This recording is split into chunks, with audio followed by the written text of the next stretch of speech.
Épisode 4.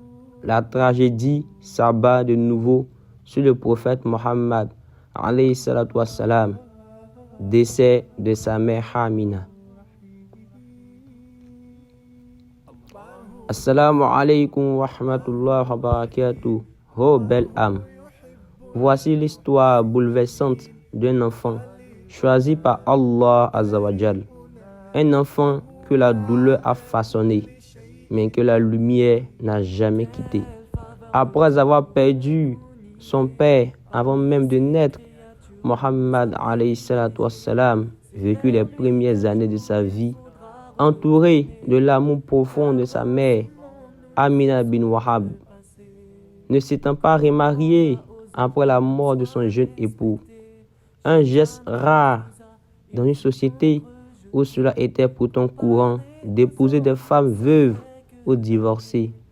Elle s'était entièrement dédiée à son enfant, ce fils béni, porteur d'une destinée hors du commun.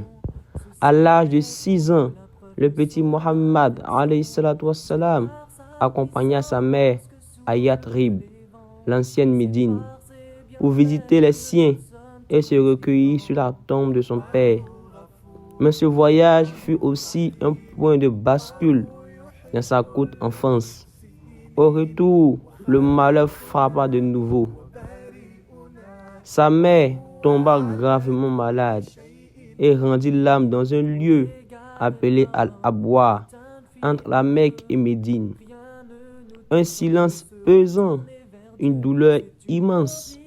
Là, dans cet endroit reculé, le futur messager d'Allah Azza wa Jal perdit sa mère et se retrouva orphelin, sans père ni mère, seul au monde, mais jamais seul aux yeux du Très-Haut.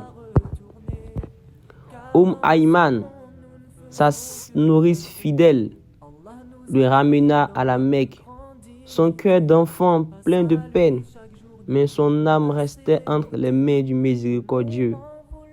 Et malgré toutes ces épreuves, Mohammed alayhi salatu wassalam ne sombra jamais dans l'amertume, jamais dans la dépression.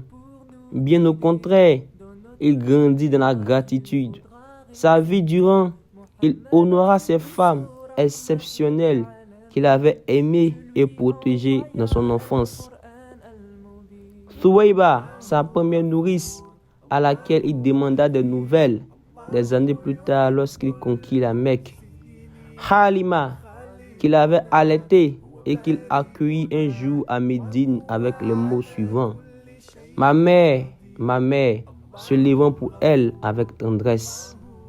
Shaima, la fille de Halima, sa sœur de lait, qu'il libéra avec honneur après une bataille, lui offrant la dignité et l'amour fraternel.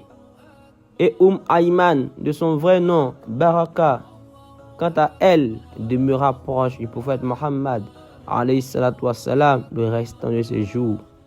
Plus tard, il a marié à Zayd ibn Harissa.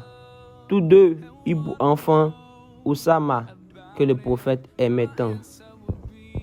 À travers ces pertes douloureuses, Allah Azza wa Jal préparait son prophète alayhi salatu wassalam à porter le plus lourd des fardeaux, guider l'humanité. Son grand-père, Abdul Muttalib, voyait déjà en lui un éclat singulier.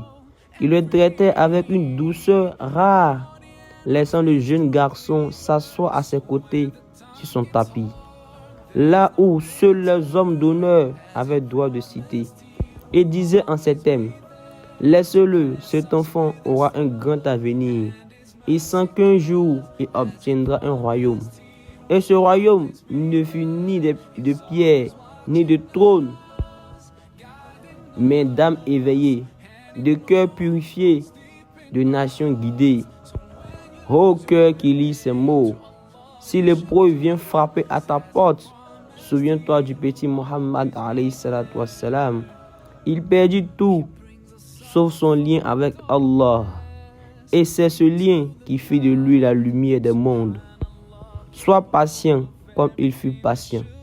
Aime comme il a aimé.